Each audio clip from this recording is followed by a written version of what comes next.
T'es-tu déjà demandé pourquoi certains regards restent, même quand tout semble avoir changé? Avant que tu continues ta journée, j'ai besoin de te placer dans une scène différente de celle qu'on t'a toujours racontée.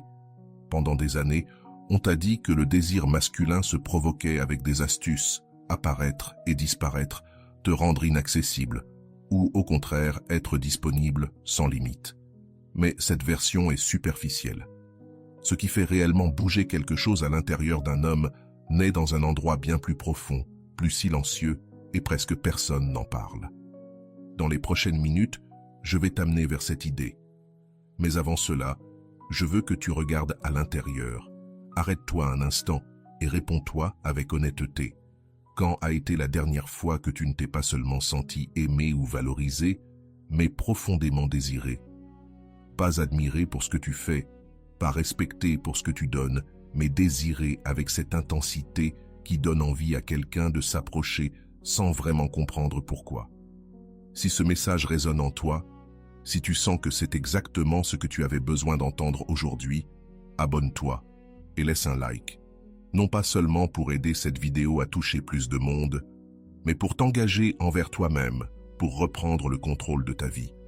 Si cette sensation s'est peu à peu diluée avec le temps, si à un moment tu as commencé à te sentir invisible, ou si tu as cru que les années avaient éteint quelque chose d'essentiel en toi, reste ici. Ce que tu es sur le point d'entendre ne cherche pas à te ramener vers le passé, mais à te rappeler quelque chose qui est toujours vivant, même si tu l'as oublié. Le désir ne se réveille pas par des gestes calculés, ni par des efforts extérieurs. Il s'active depuis un état intérieur. Il existe une perception presque instinctive qui capte quand une femme habite son corps sans conflit, quand elle a fait la paix avec son histoire, avec son âge et avec tout ce qu'elle est. Cette cohérence intérieure a une force qui ne rivalise pas avec la jeunesse ni avec des techniques apprises.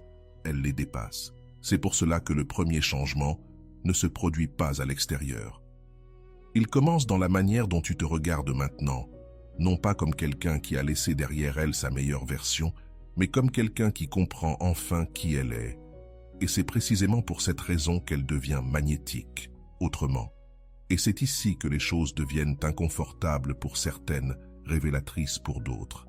Parce que ce qui suit n'embellit pas la réalité, il l'expose. Il ouvre une porte qu'on ne referme pas facilement.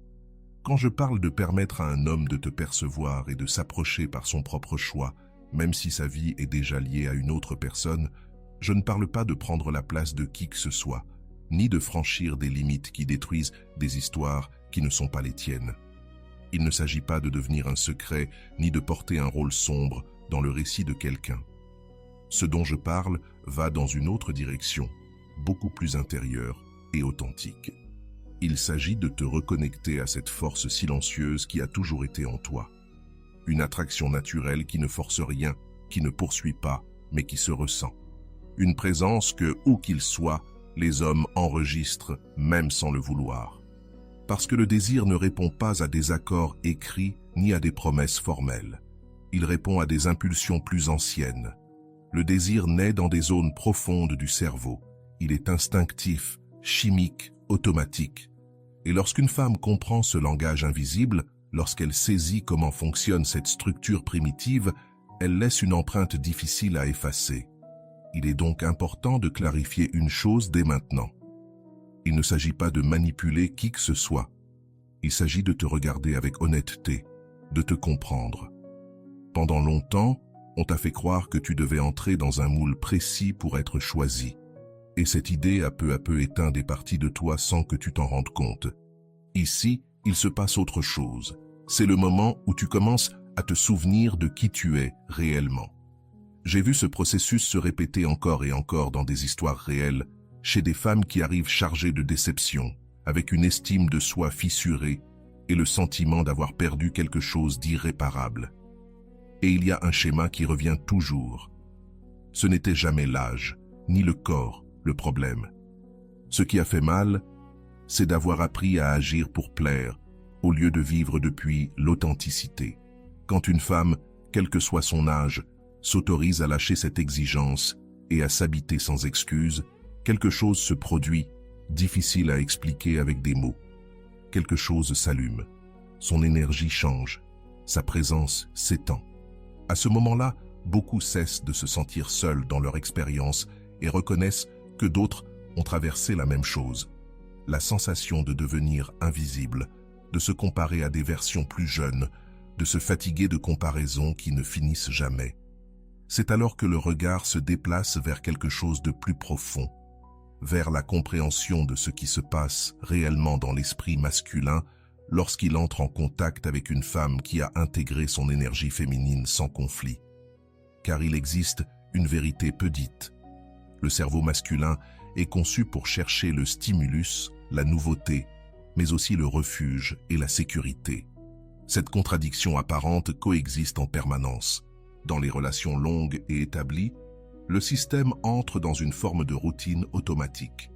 La dopamine, responsable de l'élan et de la motivation, commence à diminuer. La surprise s'efface, l'émerveillement devient prévisible, et ce qui au début créait une étincelle se normalise. Puis apparaît quelqu'un de différent, pas comme une menace à l'ordre existant, pas comme un chaos annoncé, mais comme un rappel de ce que signifie se sentir vivant à l'intérieur, de ce que c'est que retrouver la vitalité. Cette différence est subtile, mais décisive, et elle ne vient pas de l'extérieur, mais du travail intérieur. Une femme qui se connaît, qui s'accepte, qui ne lutte pas contre son corps ni contre son désir, émet quelque chose de différent. Elle ne cherche pas à être validée, elle ne rivalise pas, elle ne réclame pas d'attention. Elle est simplement présente. Pour le cerveau primitif masculin, cette présence est perçue comme une oasis inattendue. Et lorsque tu commences à comprendre ce qui se joue à ce niveau chimique et neurologique, quelque chose bouge en toi. La culpabilité commence à se dissoudre et, à sa place, apparaît une sensation différente, plus silencieuse, plus stable, comme si tu étais sur le point de voir clairement quelque chose que tu n'avais jusqu'ici que pressenti. Quand un homme entre en contact avec toi et perçoit cette stabilité intérieure, cette tranquillité qui naît du fait d'être bien avec toi-même, quelque chose s'active dans son esprit. Son cerveau commence à libérer de la dopamine, mais pas n'importe laquelle. C'est celle liée à la surprise, à la récompense inattendue, à ce qui éveille la curiosité. Elle est très proche de celle que l'on ressent lorsqu'on découvre quelque chose qui procure un plaisir intense. Et avant que tu ne malinterprètes cela, il ne s'agit pas de devenir une dépendance malsaine pour qui que ce soit. Il s'agit de comprendre que lorsque tu gouvernes ton énergie, lorsque tu construis une vie qui ne tourne pas autour de quelqu'un d'autre, avec tes propres intérêts, tes propres désirs, un monde intérieur vivant, tu deviens naturellement quelqu'un qui éveille l'intérêt. Et ce qui est intéressant, par nature, attire. Laissons maintenant un instant l'explication théorique et descendons vers quelque chose de plus concret. Comprendre est important, mais appliquer, c'est ce qui transforme l'expérience. Il existe une clé essentielle pour qu'un homme te choisisse, même lorsque sa réalité est liée à une autre personne, et elle commence par une clarification souvent mal comprise. Tu n'es pas en compétition avec sa partenaire. Tu n'essaies pas de prendre une place qui existe déjà. Ce que tu apportes est totalement différent, et cela ne se réduit pas au plan sexuel. Même si le désir physique a son importance, il n'est pas le cœur de ce qui agit réellement. Ce qui a de l'impact, ce n'est pas ce que tu promets.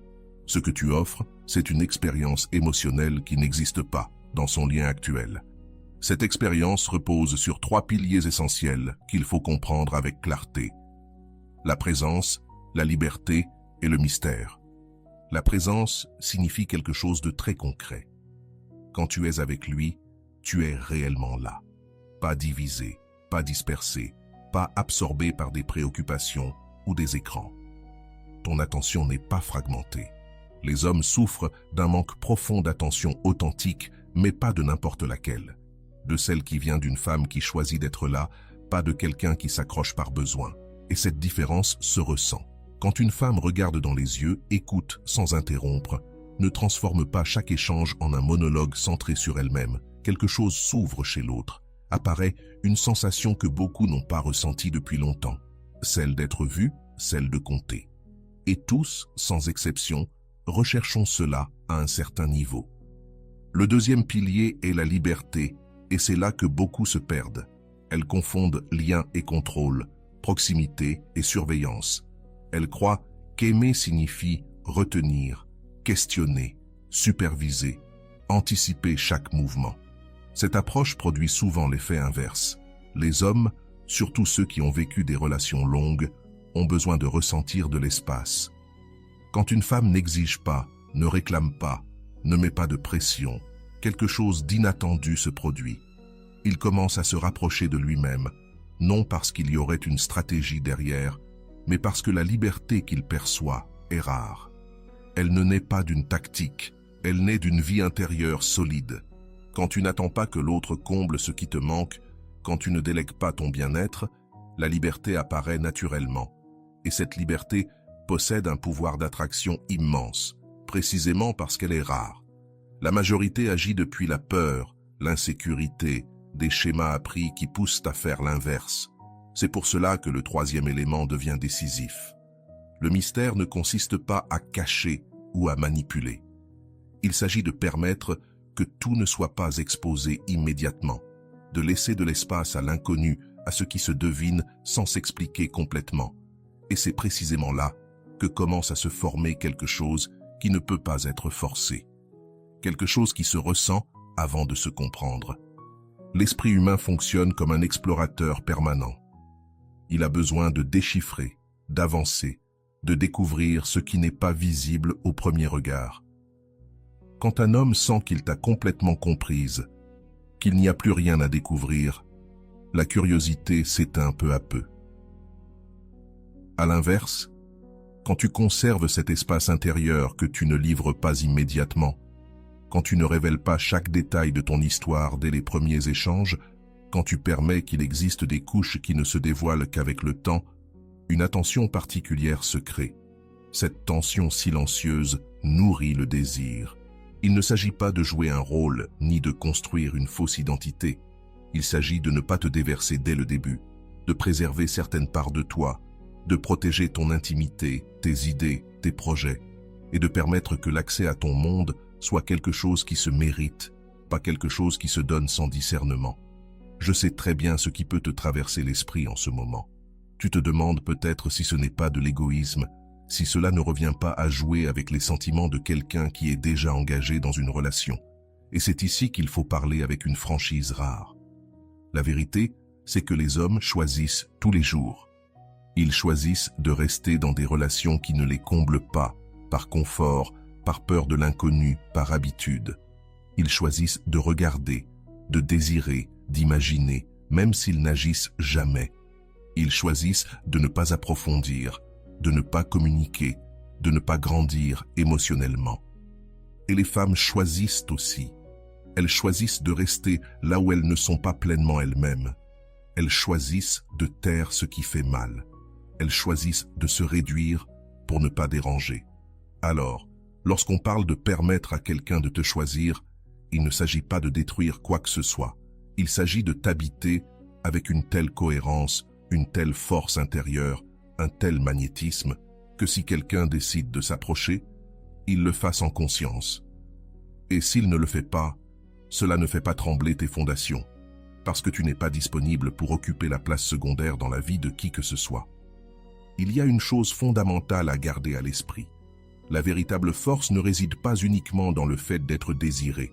Elle réside aussi dans ta capacité à choisir, à être attentive à qui tu laisses entrer dans ton espace émotionnel et physique, à élever le niveau de discernement avec lequel tu décides qui peut s'approcher de toi.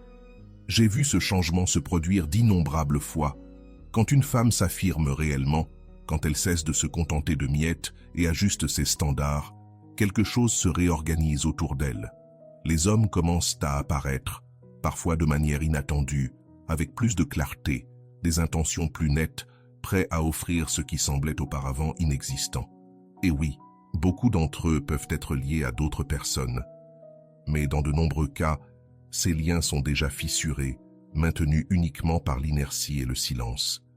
Puis surgit un sujet inconfortable, mais inévitable, la culpabilité.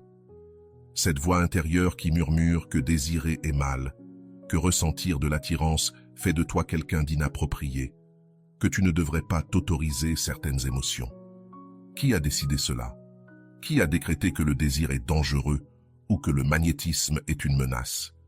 Pendant des années, On nous a appris à nous diminuer, à ne pas trop briller, à éteindre notre énergie sexuelle avec le temps, comme s'il existait une date d'expiration pour le désir.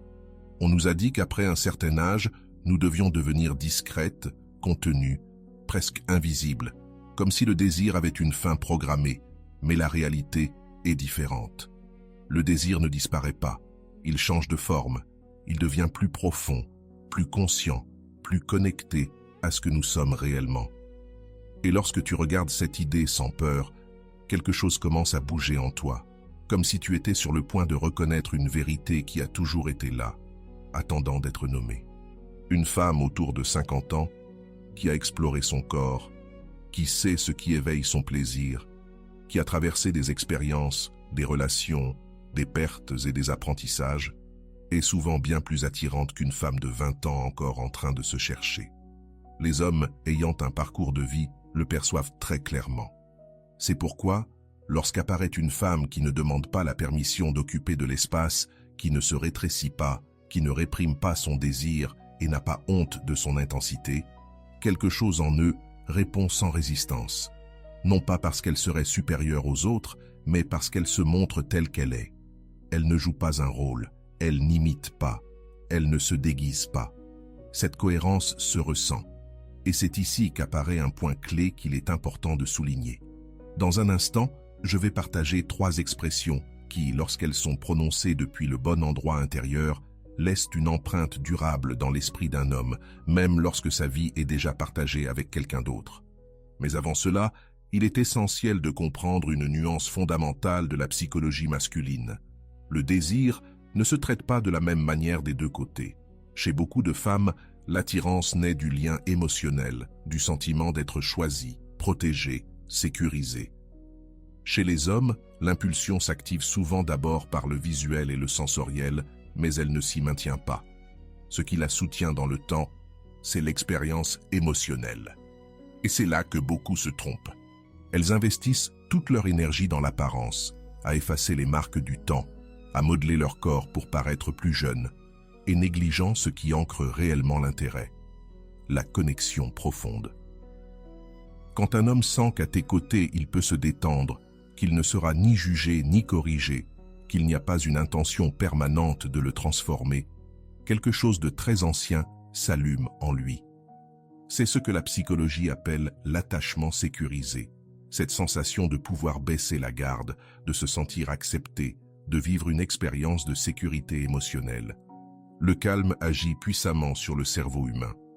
Lorsqu'un homme vit dans une relation où il doit faire semblant, où il se sent observé ou critiqué, puis qu'il entre soudainement en contact avec quelqu'un qui lui offre un véritable espace de sécurité émotionnelle, le contraste devient inévitable. Il commence à comparer, à se questionner, à remarquer ce qui manque dans sa relation actuelle.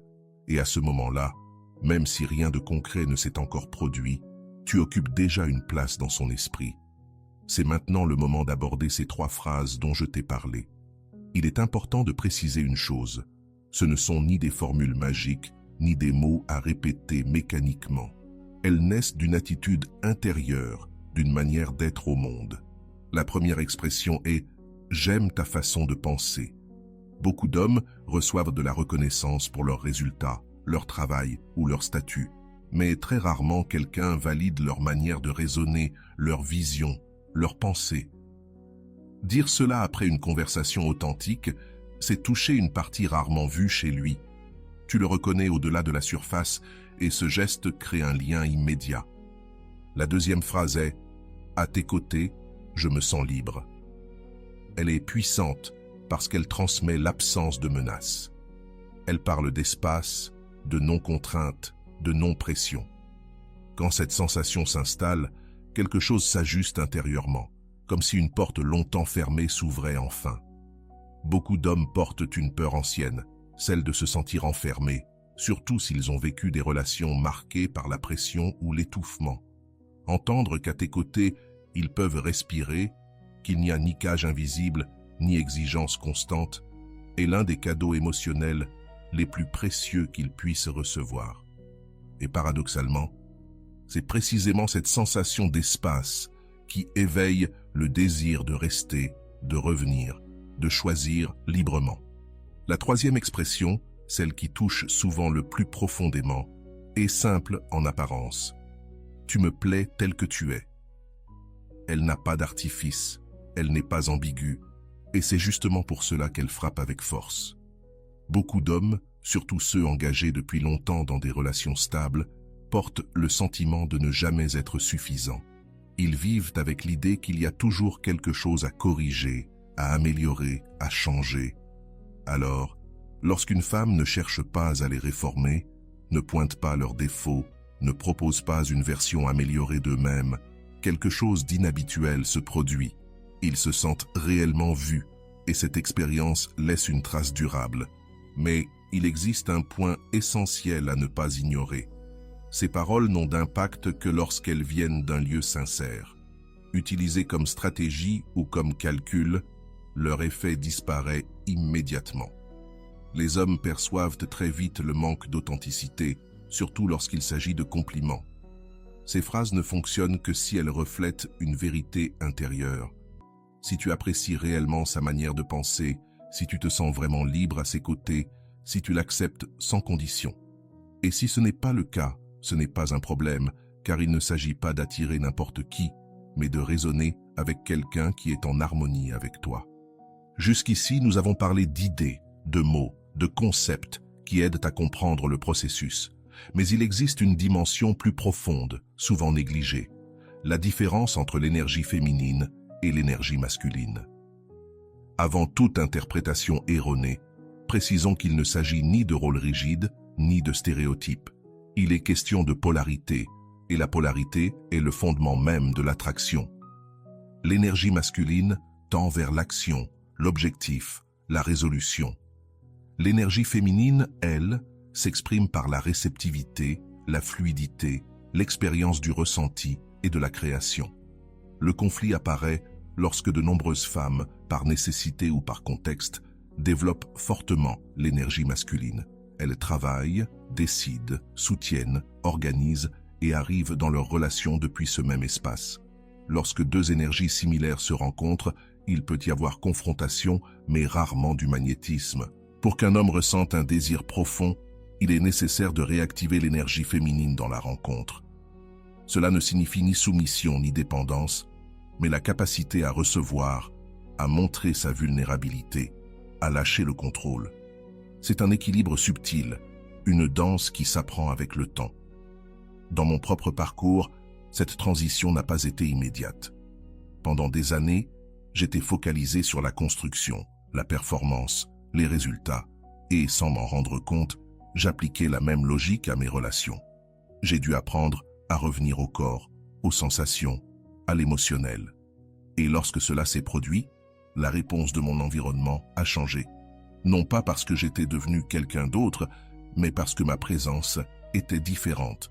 Ce changement commence par de petits gestes. Respirer, ressentir, habiter son corps plutôt que d'anticiper. Laisser l'échange se dérouler sans chercher à tout contrôler.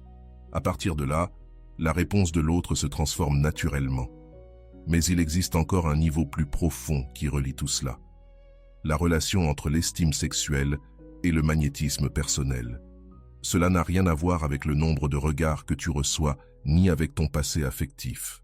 Tout dépend de la relation que tu entretiens avec ton propre corps et ton propre plaisir.